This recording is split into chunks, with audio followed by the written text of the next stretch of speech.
How long have you lived up north? How long you said you used to live by Suttons Bay? Yes, I've lived here most of my life. Moved away for college. The typical try to move away, ended up coming back. Did you think you were never going to come back? I was pretty set on trying to move, just to try it. Kind of prove to myself I could, and I ended up graduating, with some credits at the end, and I didn't need to be on campus for the last semester. I had needed 6 credits, and I was like, well, what am I going to do? I don't want to just plug in random filler classes. Let me, put me to work. Let me do something. And I actually reached out to this habitat and interned with them. So okay. I used my last credits as an internship, and then I came back and worked at a local pharmacy, and that kind of got me plugged in right away. I knew I liked nonprofits, and then I liked giving back to the community, giving back to something bigger than you. So that kind of tied me in, and I came back, moved up here, and I've been here ever since. So I'm assuming you went to school to be a pharmacist, because you took a job as a pharmacist? Well, I was just like a tech help. Okay. But I went for English and Communications down at Alma. So And what's your role now in Habitat or with Habitat? I am their development manager now. So looking for community connections, business relations, faith relations, helping tie them into the bigger picture of supporting the families we serve. So you are using your college I education. am, yes. Which is a good. Yeah, that's good always when you're, good. when you're paying on something, or while you're going through it, you always kind of wonder, how am I going to get a job in this field, or what is it going to look like? Exactly. Make sure that you put those studies to work, and I am. So I love that. That is awesome. What you said, you knew you wanted to do something in the nonprofit field. Where do you think that comes from? Is it something that, as a kid, was your family kind of that way, or is it just something as you grew you learned that made you feel good? Yeah. My mom has always said that you need to help someone else who needs help, and it may be a small little act, but whatever you can do is really helpful.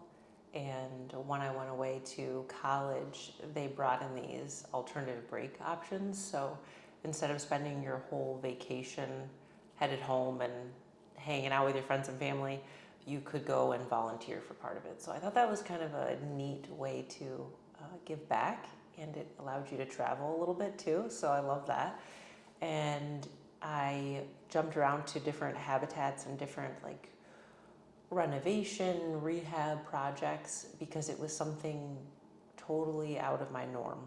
I was in school, I was in the English and Communications. It's very much just like books and papers and computers, and it's not as hands-on as building a house, or more in the chemistry lab, or going down the doctor road.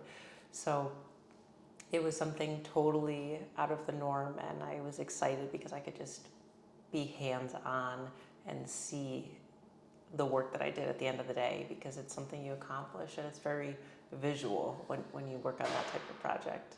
Yes, and my background is blue collar work, and I can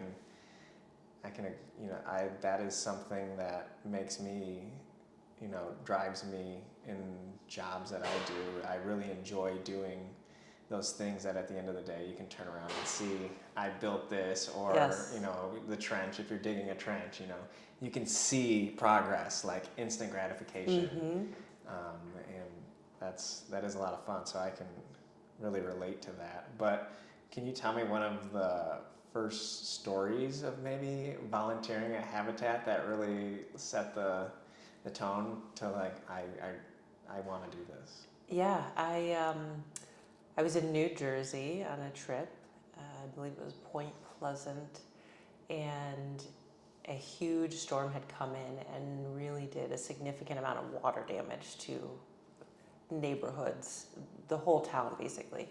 And we came in as a team from school to help these families kind of put their lives back together. Right. And they're sitting in a home that they have raised their kids in, they've had their holidays in, and they're being told that they need to just gut it. Oh my And gosh. I remember sitting upstairs with one of the homeowners, and she pulled out a box that had been luckily untampered with from the storm, and it was family photos, and she just started crying because she had lost someone the week before. Oh wow. And this storm and having her house being fully gutted and losing a loved one was incredibly overwhelming, as I would imagine. And It's a lot. just for this group of students and a couple professors just to come in and just say, hey, what can we do? We're here for a week. We can do as much as we possibly can just because we want to give back. Right. And that just touched her so much because we didn't know her story. We didn't know who she was or why she needed us, aside from a storm happened and someone needed help. So I think that was really the pivotal moment when I could see the impact that we were making, because she didn't ask for the storm to come through and Right, it hit was her out of her house. control. This is Mother Nature just taking over, and we were able to just put aside our exams and put aside our grumpy personal problems and just come in and make an actual impact for this family's life that will help them long term. So that was pretty incredible, and I remember sitting in that room and talking with her about that. That does sound incredible when just a stranger, there's not a moment that comes in my head where a stranger, came up and helped me in a way like that, but I also have never really gone through something as, traumatic as losing somebody and then, losing my home the following week. But I can only imagine, I kind of had like a little bit of chills when you were saying that. Like, that's an incredible story. And then for strangers just to come in and be like, what can we do? It almost feel like guardian angels or something like that. And I could definitely see how an individual would react to that, and that's pretty incredible. So how long from that moment until you started working full time for Habitat? Yeah, it was a couple of years. After I graduated, I went into the insurance world for a while, and I just celebrated my 3 years with Habitat now. So Wow. It's been really, really wonderful, and getting those kind of chills or goosebumps, when you serve these families is really the driving force to, keep pushing through and keep, going out there and finding more people to help and serve the community. Right. Yeah. When I first came, we're here at New Pathways Development. Is that what it's called? New Waves. New Waves yes. Development. Yeah. And when I came here last fall, and you were giving like tours, I could just feel the passion. I was like, she is all in on this. And like, you were so excited just to like answer every single question and like tell all of the details of how it all works. I was like, I want to sit down and talk to you. Yeah. But did you always have the same position at Habitat? I have transitioned a couple times through my role. I started off as a volunteer and outreach coordinator, which was a little more hands on the ground, boots on the ground with the volunteers, coordinating team builds, looking for independent people to come out and be core volunteers, meaning they're coming out a couple times a week pretty regularly. They're almost like a part-time employee, but they're doing it out of the goodness of their heart. Right. And that was really beautiful, just to connect with the people who are doing the physical hands-on work. They're painting, they're framing, they're putting the walls, together, and roofing and flooring. And that's just, where my journey started also. So it was kind of a unique experience to then try and recruit people to have that type of passion to be hands-on as well. That takes a special individual, somebody that comes out, because building a house and excavating and all the steps that go into building these homes it's not easy. And for somebody to just, volunteer to do this almost, full time. I'm assuming some of them are retired, or? Most are retired. Some of them have a flexible schedule where they'll have maybe a Friday off or a half a Mhm. day on a Friday, so they'll come out and dedicate their time to it. But Yeah, dedicating, a large chunk of their time to just building for free out of the goodness of their heart is yes, pretty rare. yeah. We had over 4,000 hours of volunteer time last year for projects, which is incredible. That's I awesome. mean, that's so much love and support from the community. It's wonderful to have that. That is incredible because right now I believe there's 7 homes that are completed in this Mm-hmm. community. The one that we're sitting in, you said, is going to be dedicated tomorrow or handed over. Yep, they're going into the title company with our team, and they're going to sign for their mortgage, and we're going to hand over the keys. And I believe their moving truck is already packed. They're pretty excited. They're ready. Yeah, they will be moving in. They'll be the 7th homeowner, and then we've got 7 more to build in this community. And I see I think before we came inside there was Yes. about 6 of them Yep. that are all in different stages. And I live really close to here, so I drive by probably every day, and I see like what's going on, and it is pretty incredible to see how fast these homes go up. It goes from even my kids even said something one day. They're like, "Wow, look how like it's already got a roof on it or something." Yes. It's like, yeah, they don't mess around. yeah. So like, can you tell me a little bit about the process of how the homes are built? Yeah, absolutely. We are using the New Waves community kind of as a pilot project. We have started using superior walls, above grade superior walls, which are precast concrete that comes from a factory. So it's all weather sealed. It's a 10-foot wall, no breaks or gaps of any sort. And we bury, the 2 feet down for its footing, and then we blow in spider insulation and then drywall over like a traditional wall would look. So you'll see it looks like just like a regular wall, It but does. the difference is the R value is significantly higher than a traditional home, and the soundproof is significantly higher, especially because it's a busy road outside. Sitting in here, you don't hear any traffic at Right. all, and Yeah. it's a very busy intersection over there. And it also helps with energy efficiencies, because that's a really important piece for us, is to make sure the home is really energy efficient. After your mortgage and taxes, insurance, utilities are the next biggest thing, and so anything we can do to help keep that down. We've got energy efficiency appliances, and then also with the walls, being so efficient, that really makes it a significant difference for those families. Do you know approximately how much it is to build this home? For this home, we need to raise $218,000 to build one home.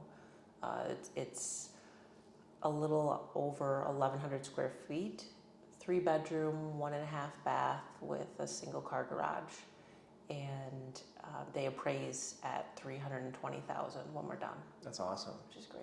Yeah, these homes are. I mean, this is what, a 3-bedroom, 1 bath, 1.5.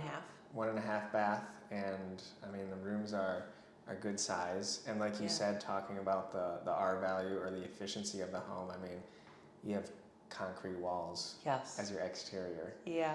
They're gonna probably be here for a while. Absolutely. It's so incredible when you are feeling the differences in temperature when you come in the home.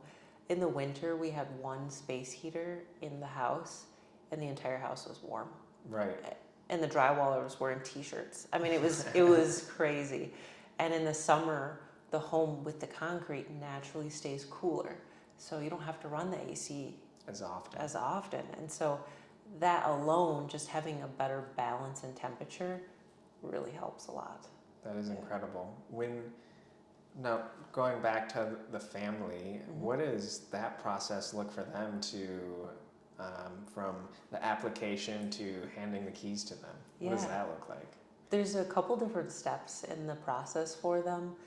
One of the biggest pieces is they're willing to partner. We call them partner families for that exact reason. They have an allotted amount of sweat equity hours that they need to complete, 200 per adult.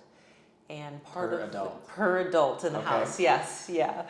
And part of those hours are financial budgeting classes. How to budget for the month, how to make sure that you're saving a little bit and set aside because down the road you're going to need new tires or you need an oil change or whatever comes up just Life. naturally in life. Yes. So it's the basics of budgeting because we want to make sure when they move in that they're well equipped with those tools to understand how to be a homeowner. Right. How to be an adult. How to be an adult in this world because there's a lot of curveballs that get thrown your way. So if we can get some basics down, they'll Right. be a lot better off. They do get a mentor assigned to them, which is wonderful. They are a community member that's on our homeowner services committee, and it's just another champion for them to help make sure their voice is heard in the whole process, make sure they have support exactly where they need it, when they need it, and the amount that they need it, and often becomes a friend in Right. the long run because they're working with them in this process. Yeah, And this is a life-changing event. I'm assuming for quite a few of these families. And yes, it is intimidating. I remember buying my first home and you don't know, and sometimes, you know, you don't want to ask questions that might sound silly to you in your head, Yeah. or, you know, it's something that we've never done before. So having Mhm. like you said, a friend that you can basically go to and just ask questions, and Yeah. I'm sure it makes the whole process a lot more comfortable. it does, yes. And especially when the families and even the mentors too come out and work on their house, Right. we really try and teach them what we're doing and why we're doing it. So To help to maintain the help home. maintain it, you know, we put this and this in because it helps with this, or this is long lasting. And we also do a class with our HVAC contractor, Really. and he goes through and he shows them, this is your furnace, What? this is how this works, this is your AC unit, this is how this works. So they know how That's to incredible. use these things because when you move in, it's just It's yours. here's your keys and good Yeah. luck, you know. Yes. But we really want to like walk through everything and just say, this is everything that you need to know. And then we put it in a binder too because it's a lot, it's overwhelming. For sure. And we're still here. You know, we're not Yeah. going anywhere. We've been here 39 years and counting. And, you know, if they've got a question down the road, just give us a call. We're happy to help. I didn't know about the education as far as maintaining the home. I knew that, you know, the sweat equity. I didn't realize it was 200 per adult. That's even more incredible. But I think more people. I mean, that sounds like a great business opportunity for someone just to start up in an area of Yeah. like, hey, hire me. I can show you how to take care of your house. Yes. Yes. Because that is something that a lot of people don't have the experience at. I worked on a farm. My dad was very handy. I was surrounded by a lot of really handy people, Yeah. out of necessity, or just, you know, that's how it was. That's just the way Right, it was. yeah. So I was lucky enough to know how to maintain and work on my own things. Yes. But there's people that you meet that are like, you can do that? How do you do Right. that? Yeah. it's it's if you don't know, you don't know. And sometimes you don't know what you don't know either. So exactly.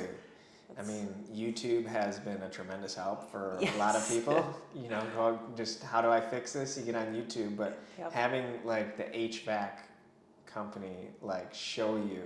Yeah. I used to take care of a home, and the owner was like, I want you to hire the HVAC company, and I want them to show you everything that they do. Yeah. And so I went So to you went through that process, yeah. a similar class for this large home and all the different units Yeah. that are in it, and I took care of it for, you know, unless something major came up. Right. I was the person Yeah. that was working on and maintaining it, and so I can that's incredible. I mean, that's a life skill that they can carry Absolutely. forever. Yeah, absolutely. We do our best to try and inform them as much as we can and keep them going through this process of life and Right. bring that stability for them. Even going back to the budgeting class. Yes. My wife and I took a budgeting class through a former employee, and that has been a tremendous benefit to us also. Just, I think a lot of people struggle with money management, and it is a big pain point for a lot of Yeah. marriages or couples. Absolutely. And the fact that we started out our relationship on the same page when it came to understanding money and budgeting, and my wife still does the monthly budget, but just Yes. understanding the whys and hows, and I'm making this decision because, and I think it's really eliminated a lot of arguments that could possibly happen Absolutely. when Yeah. everybody's on the same page and they understand why the other individual's budgeting this way, because Yes. they know in their head that we're doing this because of X, Y, or Z. Yeah, and eliminates probably some stress when that oh no happens. Exactly. If you need pop a tire and you need new tires, because you've already prepared for it with your savings. Yes, we do have. We did. The employer offered the Dave Ramsey program Yes. for free to us. Yeah, So that was the first step, was $1,000. yeah, the baby steps. Yeah, Yep. the $1,000 emergency fund, and at the time, it took us a little while to get $1,000 into Absolutely. the envelope, but it's something that we still have that same envelope. And Yes.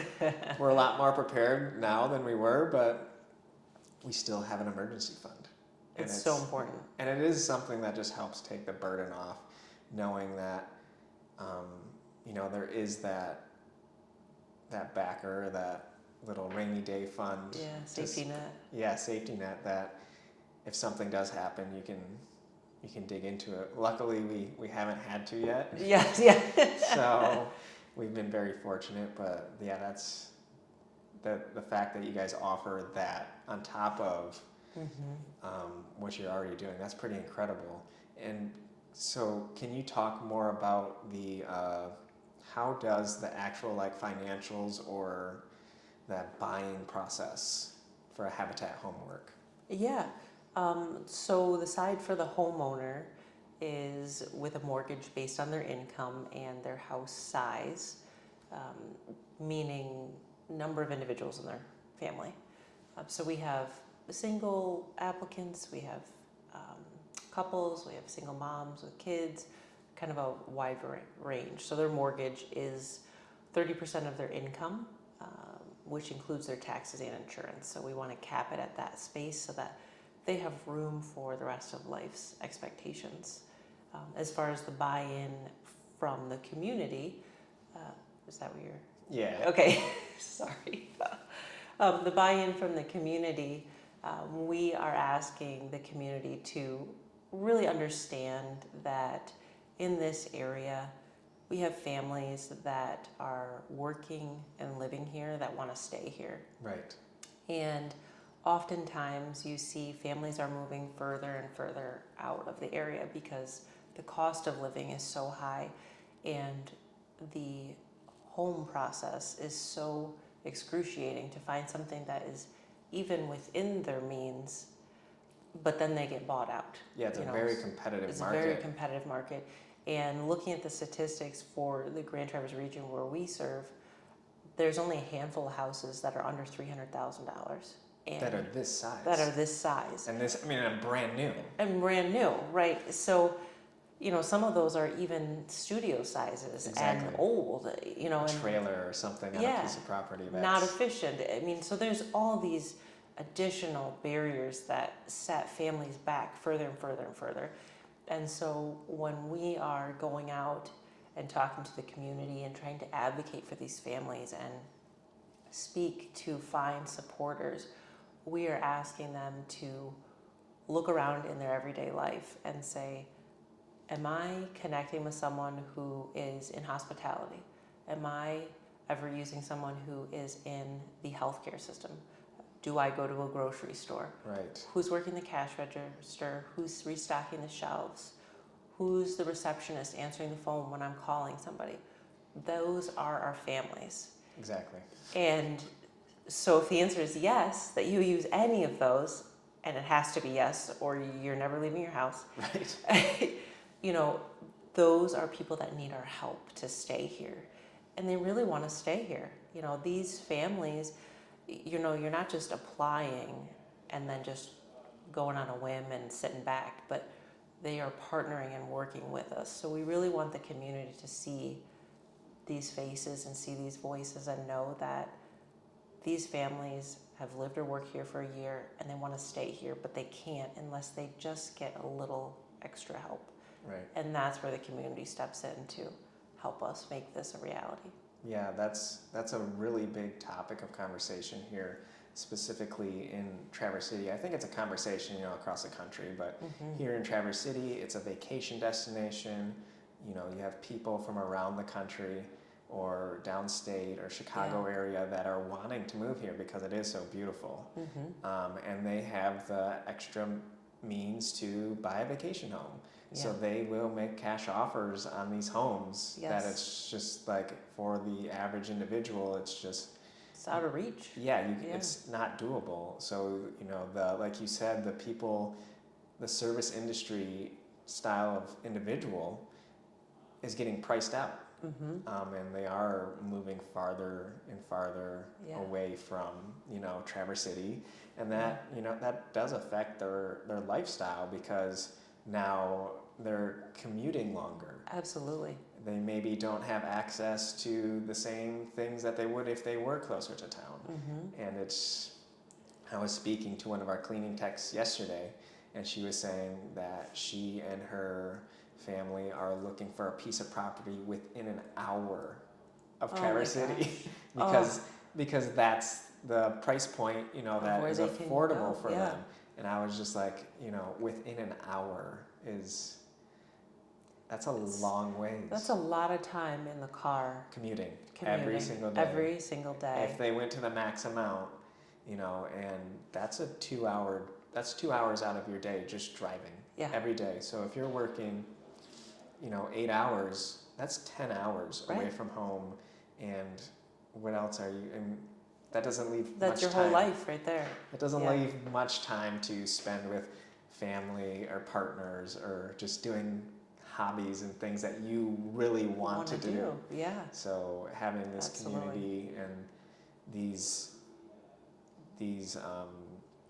people like Habitat, it's a small percentage of the people, but it's something. Exactly. So that's pretty incredible. Yeah, we're doing our best to keep moving forward as much as we can and creating these pocket communities, if you will, where we can bring people who have gone through the same program. Everyone in this community has gone through this homeownership program, and so they already start on the same level. Right. They've been in the same space where what do I do now? I have to either move or my rent increases or the home's being sold I'm living in. Yes. Those are real problems that these families are faced with all the time.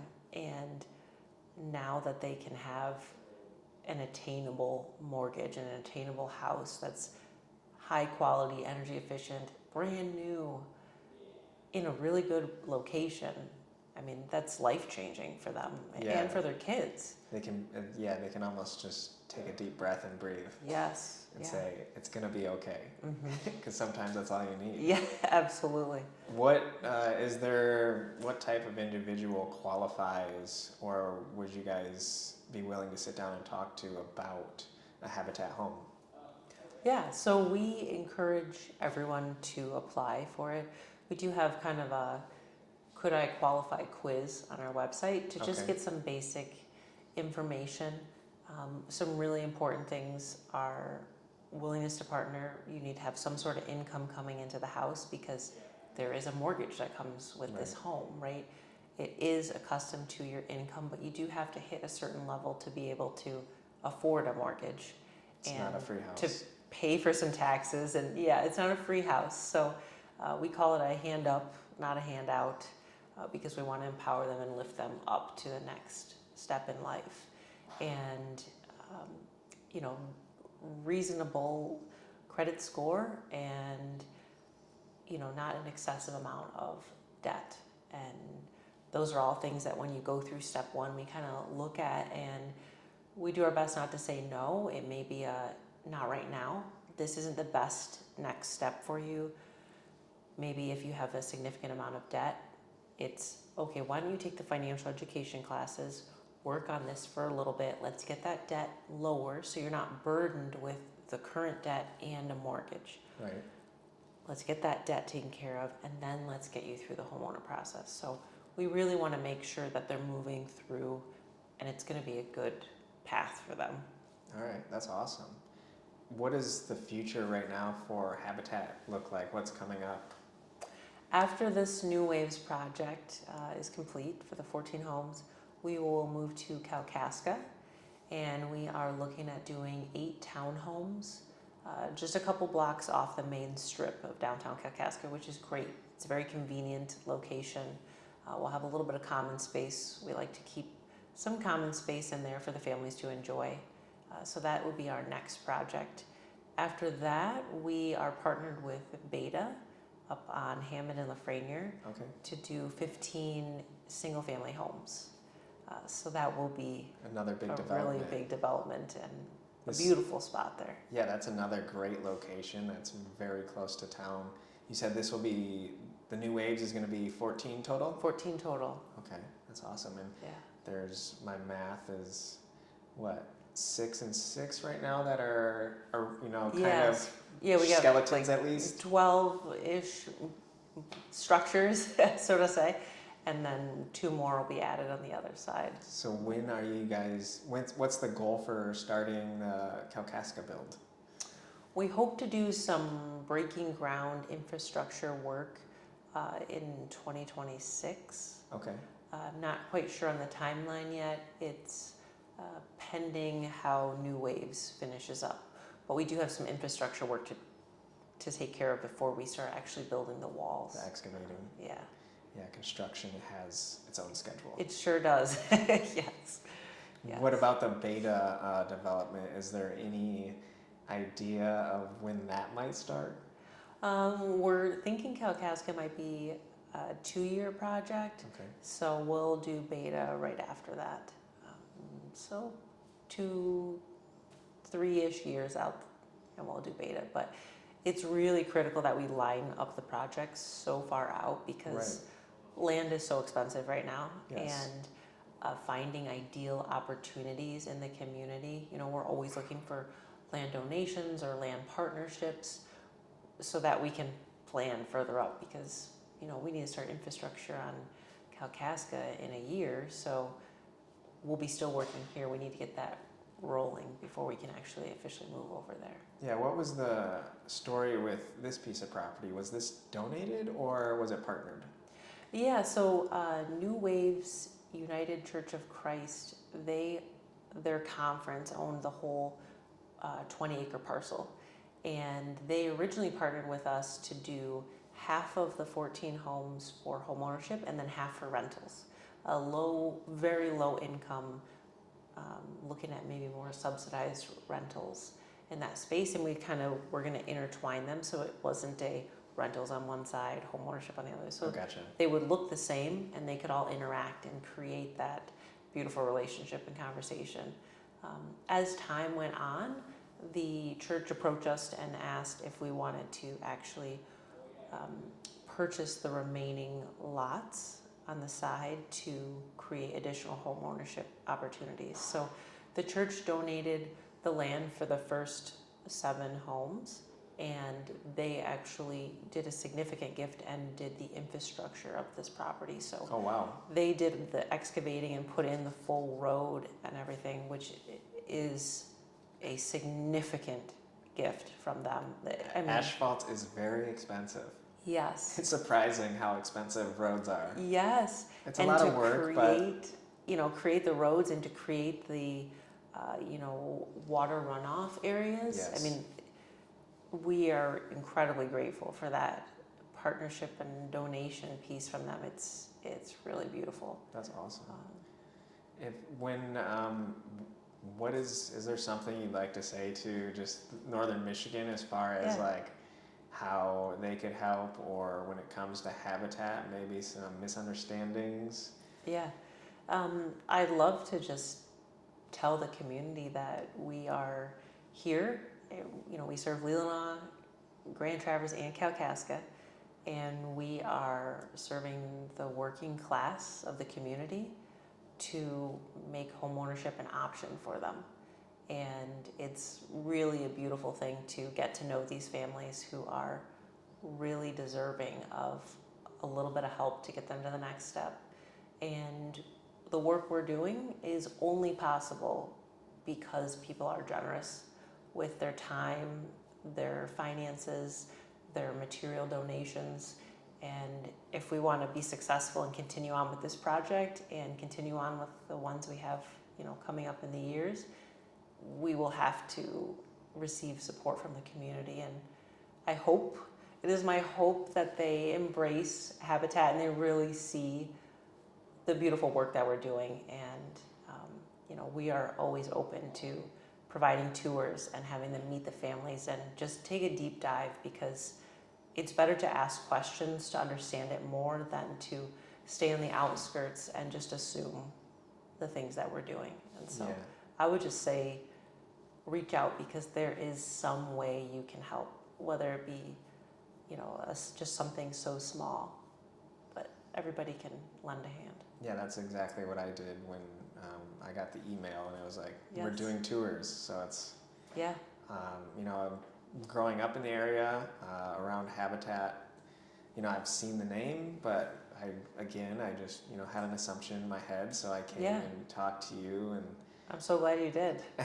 and like you told me about how I was shocked at Yeah, how efficient efficient. the homes are, the price point of them, how fast you guys can build them at the price, and then just the whole program of it's a buy-in, Mm-hmm. so they have to donate time, which Yeah, that's great for the community. When people are involved, Absolutely. it creates a better community. yeah, And then just the way you're able to support the incomes of the individuals that may not have the opportunity. So we Yeah. appreciate everything you do for our area, and look forward to the rest of them. So yeah. Thanks for doing this. I appreciate it. It's any chance we have to be able to share the good news and the good work is very much appreciated. is there anything else you'd ask us to do for you? Just share the word and volunteer, pick up a shovel, Volunteer, pick up a shovel. pick up a hammer. If someone can't help, it's okay. If you know someone who could help in any capacity, time, talent, treasure is, to be generous and help your neighbor if you can. And just all this information on the Habitat website. Yes, yep. Habitat GTR for Grand Traverse Region Okay, .org. awesome. Thank Yeah. you.